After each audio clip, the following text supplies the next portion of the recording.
Hey guys, welcome back to my channel, and today in this video we are going to learn about another OOPS concept in Python, and that is inheritance. So we will be covering following topics today. So first one is inheritance, then what are the types of inheritance, then we will see what are derived and the base class in Python, or we can say main, not this one, we will say the parent versus child class, and finally we will be looking at the famous diamond problem which is asked in several interviews. So let's get started, and let me quickly open my Visual Studio Code. So I have already created one program, that is python video10.py, and in this I have copied the topics which we are going to discuss today. So let's get started with inheritance. So as in my previous video you would have seen the explanation about the super or self, and if you have not seen, we will discuss it again. So let's say we have a class A, and what it does is it has an init function, let's say init function, and we want to say that hey, it has two properties, that is self dot name and self dot some number. So we can say employee number, or we can say id. Now id, let's say some id is assigned to every person, so some id is assigned, and we can say that hey, this is equals to this. We already know what is the meaning of self. So self basically contains the instance, or the instance on which this object was, or this method is called. So this refers to that instance. So now what I will do is I will create another class. So let me name it something meaningful, like let's say it's a person and it has some name and it has got some id. So let's say everyone has in this every person has some id. So let me say that there is a class of working person. So it may be the case that there are some people who who don't have any job, and there are some people who have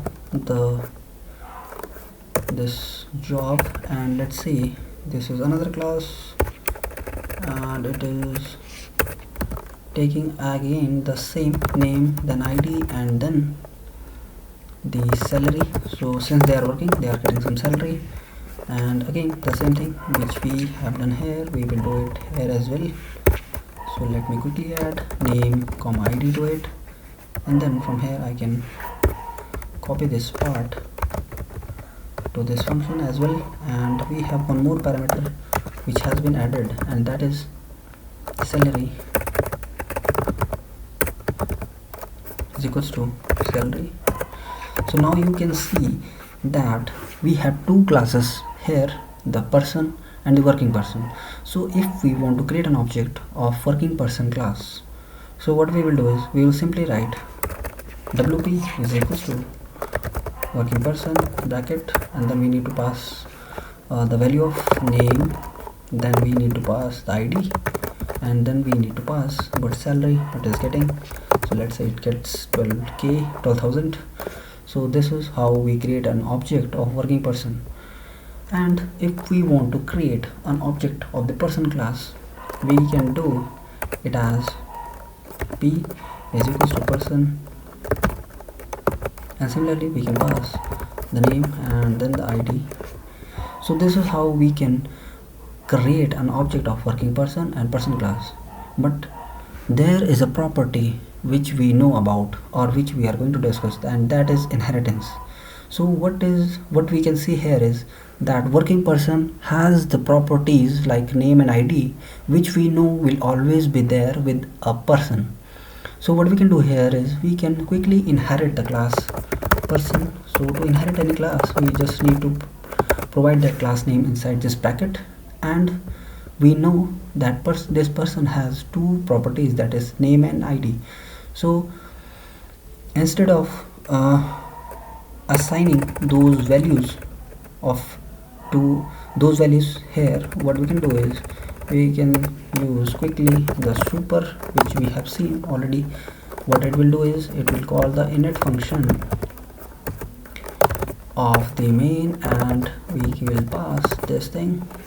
So now what we have done is we have implemented inheritance, and what we have said is that working person is a class which is inheriting the properties of person class, and we have used the init function to initialize the name and id of this working person object using this super init, this line number 13, that is super, and then calling the init function of the base class.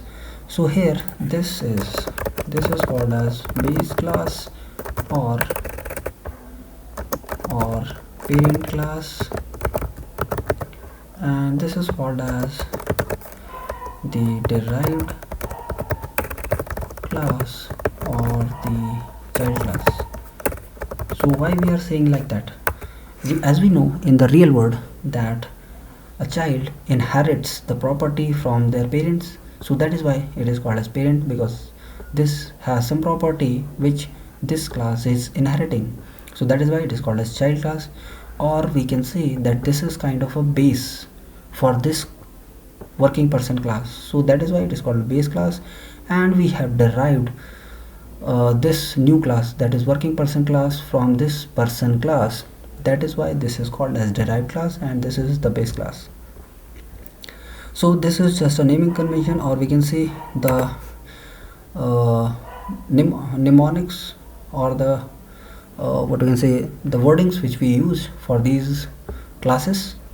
So this is what base class and parent class is. So we have covered that what is base class here. So this we I think know now, we know it now, or we can say this is done. So, and what is inheritance? We have seen when one class inherits the properties of another class, it is called as inheritance.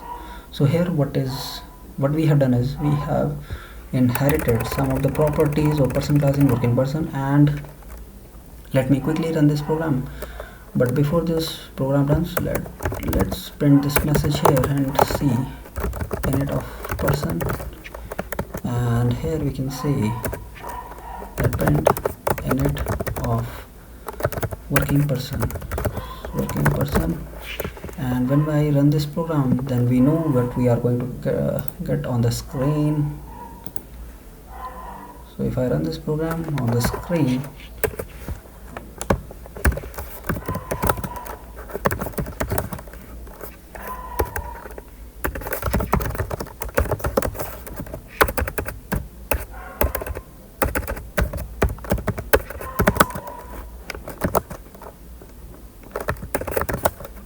when I run this program, then we know that here it will first come here, the control from line number 19 will come to line number 13, and from there we have called the init function of the parent class, that is this. The control will go to line number 6, then it will initialize name and id of that instance with the values which we have passed, that is name and id, and then it will say, hey, print init of person. So that has been printed, and then we will say the control will come back to this line number 15. Here we have initialized the value of this instance wp salary with the salary which we have passed in our this line number 19 when we created the object for working person. And finally this line number 16 was executed, and that is init of working person. So this is how the flow works here, and this is how we perform inheritance in Python. So this is all about inheritance. Now there are several kind of inheritance in Python, and this one is called as single level inheritance.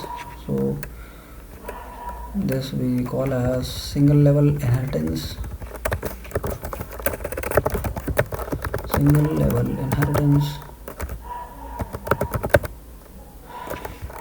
Now let's see what is so here we can say single, then we have multiple, then we have multi-level, then we have hybrid, and so on. So we will discuss few of them, and you can go through web and find out what are the types of inheritance, because they are nearly same, or we can say there are different types of inheritance, which I think will be clear once you go through this video and then you search it over net. You will be able to understand those examples because you have the concept very clear in your mind. And let's start with what is multiple inheritance. So as the name is itself saying that we have to inherit multiple, there are multiple inheritance will be happening in this. So what does it mean? Let's say we have a class A and it has a definition of A. So let's suppose it has function A, and let's say there is some code which we don't want to define as of now, and then we have class B that is having another method. Let's say B. Let me write it as print and something like print message 1, and let's say it has something like print message 2. And now what we are going to do is,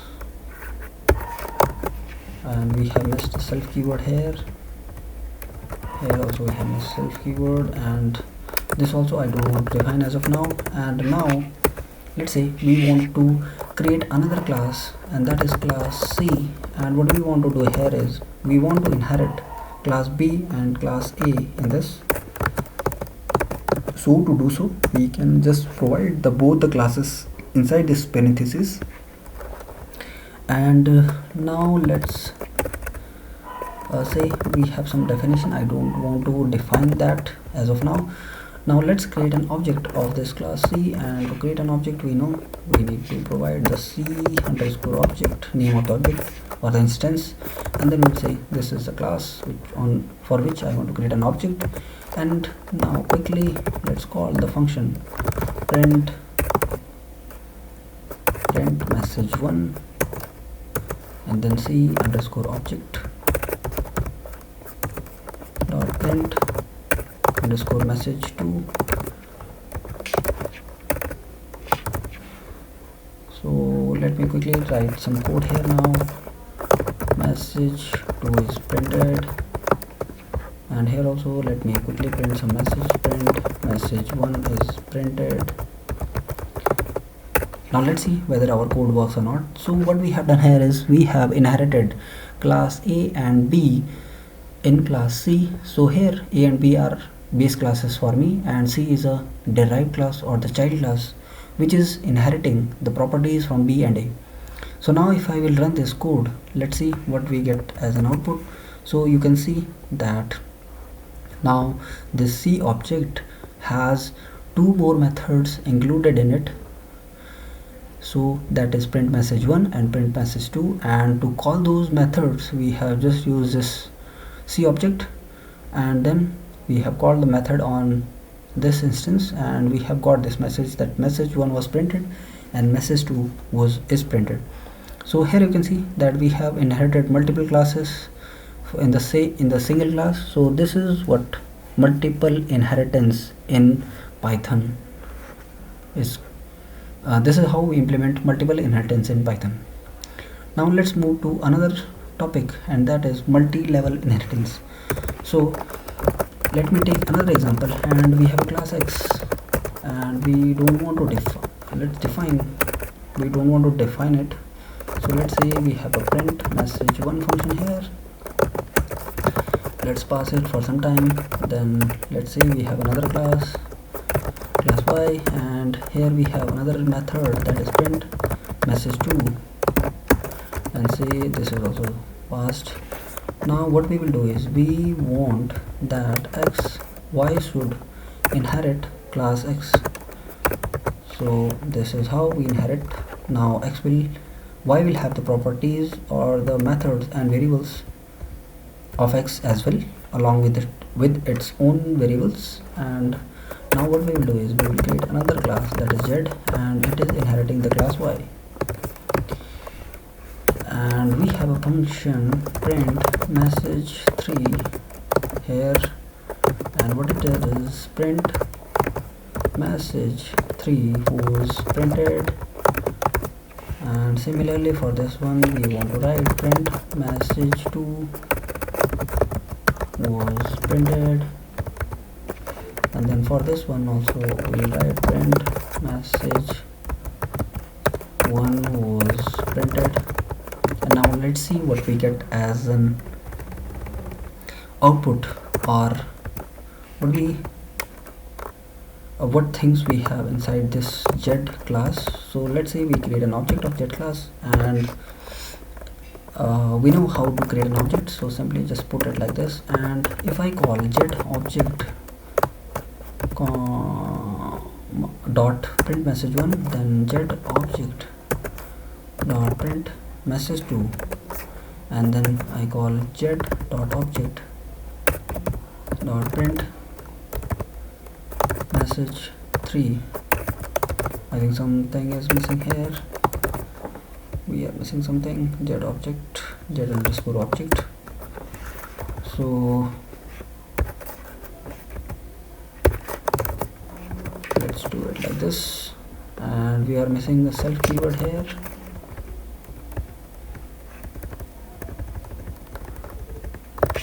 Here also we are missing the self keyword. Now when we run this program, you know what we will get as an output. So you can see message 1 was printed, message 2 was printed, and message 3 was printed. So what happened here is we have first inherited class X in class Y, and then we inherited class Y in class Z. So any method which was defined inside X will be inherited by Y, and then when we inherit class Y in class Z, then obviously the Z will have the properties of Y and X as well. So here X is X is base or parent class for Y, and Y is a base or the parent class for Z. So Z is a parent, and what you can say grandparent for this, grandchild for this X, and in other words we can say that X is a grandparent, Y is direct parent of Z. So this is how the multi-level inheritance is implemented in Python. So I hope that we are now clear that what is single inheritance or single level inheritance, then multiple inheritance and multi-level inheritance. Now what is hybrid? So hybrid is nothing but a program in which we implement different kinds of inheritance. That is called as a hybrid inheritance. So we can take an example of this one itself. So here you can see that we have single level inheritance, then we have multi-level. So this is a kind of hybrid inheritance as well. So let's move further, and finally let's discuss what is diamond problem. So let's say we have a class. So I will quickly pick this code from here because it is no longer required. Let's delete this part. Let's delete this part and let me pick this one. X, and let's discuss about a diamond problem. Now let's say that we have a class X, and then we have a class Y, then we have class Z, and finally we have a class. Let me write it here. Let's say that we have class. Okay, it should not be here, it should be here, so that we have more easy, so that it is more easier to understand. Let's take serial wise. So let's say we have a class W, and we want to say message 0, and what this class, so this is our class, and what we are doing is print message 0 was printed. So now here what is happening is, what we will do is we will just inherit this class W from here, and similarly Y will inherit this class W from here, and finally this Z will inherit Y and X as well.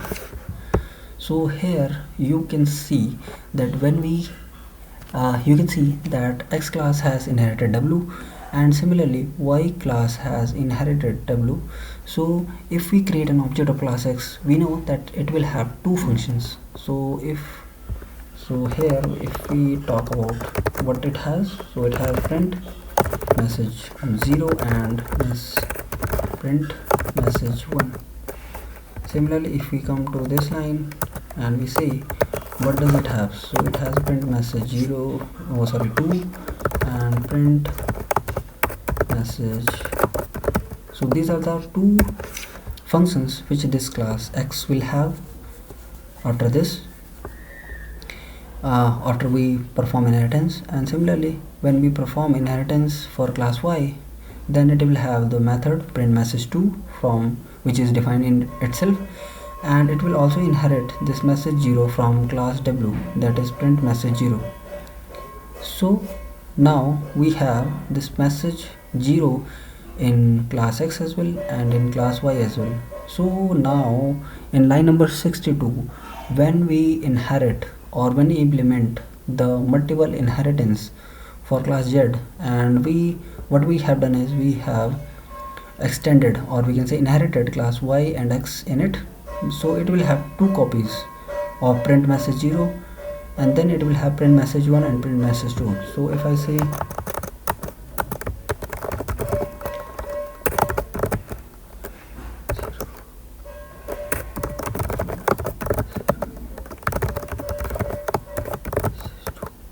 so these are the things which it has. And if we want to be more clear, let's say print message 0. So now if I create an object of class Z, let's say this, and I say hey, I want to print, or we can say print message 0,